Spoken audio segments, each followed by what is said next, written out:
अगर आप भारत में किसी पंडित को जाकर पूछोगे कि 20 साल बाद सूर्य ग्रहण कौन से दिन को होगा, कितनी बजे होगा या फिर कितने मिनट पर होगा, वो आपको सही सही जानकारी बता देगा।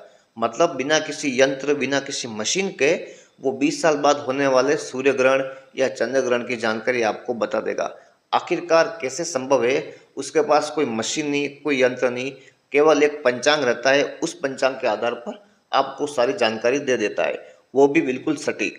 जबकि यही बात अगर आप नासा को बोलोगे तो नासा को हो सकता है बहुत ज़्यादा समय लग जाएगा, क्योंकि नासा को जो डेटा प्राप्त होता है वो सैटेलाइट से प्राप्त होता है। नासा के पास गणना करने के लिए सुपर कंप्यूटर है, लेकिन उसके लिए नासा को सैटेलाइट से डेटा कलेक्ट करना पड़ेगा। नासा को यह पता लगाना पड़ेगा कि 20 सालों में पृथ्वी के घूमने की गति कितनी बढ़ेगी या कम होगी।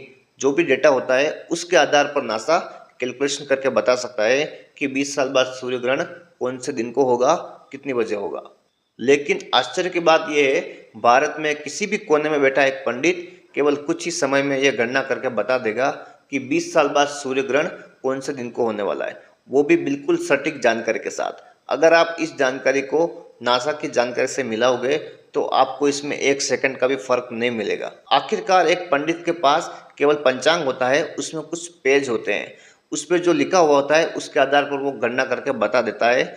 लेकिन उसके पास कोई मशीन नहीं है, कोई यंत्र नहीं है, फिर भी वो इतनी सटीक जानकारी कैसे निकाल देता है। बहुत सारी ऐसी जानकारी सामने आई है जिसके आधार पर यह कहा जा सकता है कि ज्योतिष केवल कोरी कल्पनाएं नहीं है, ज्योतिष विज्ञान में दम है। इसीलिए आपने देखा होगा बहुत बार अखबार में आता है कि नासा ने अपने यहाँ पर बहुत सारे जो ज्योतिष है, मतलब जो ज्योतिष में एक्सपर्ट है, उनको वहाँ पर बिठा रखा है। उनकी गणना और जो नासा की गणना होती है उनकी वो तुलना करते हैं, और आपको जानकर ताज्जुब होगा कि उनकी और नासा दोनों की गणना एकदम सही निकलती है। आखिरकार इस तरीके से किसी भी घटना की पहले से भविष्यवाणी कर देना, मतलब अगर 10 साल बाद सूर्य ग्रहण होना है उसकी पहले से गणना करके बता देते हैं कि 10 साल बाद ये घटना होने वाली है, इतनी बजे होगी, इतने मिनट पर होगी।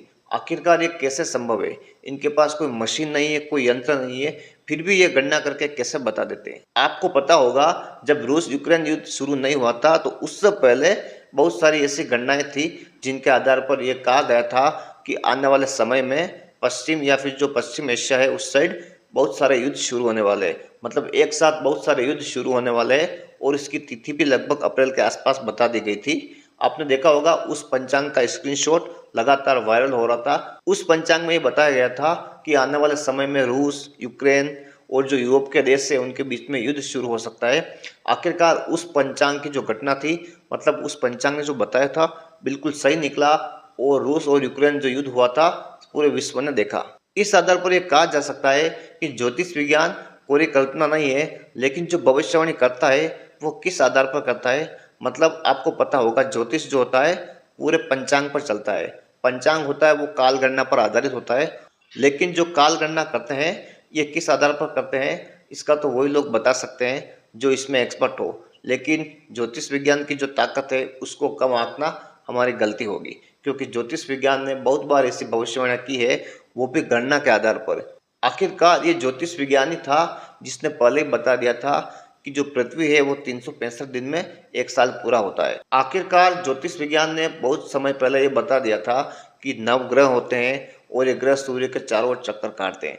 आपने देखा होगा बहुत बार ये चीज़ बताई जाती है कि नवग्रह की जो पूजा करता है या फिर इस तरीके से जो ज्योतिष विज्ञान में बताया जाता है, उसके आधार पर बहुत सारे लोगों को ये लोग गाइड करते हैं कि आपके जीवन में जो समस्याएं आ रही है नवग्रह के कारण हो सकती है। मतलब अलग अलग ग्रह की जो प्रकृति है उसके अनुसार ये लोग बताते हैं। इसके बाद जब विज्ञान ने तरक्की की तो ये भी प्रूव हो गया कि नवग्रह का अस्तित्व है, मतलब जो 9 ग्रह है वो अंतरिक्ष में मौजूद है, और जो ज्योतिष ने बताया था उन ग्रह की क्या क्या प्रकृति है, क्या क्या उनकी साइज है, वो भी बात बिल्कुल सही निकली।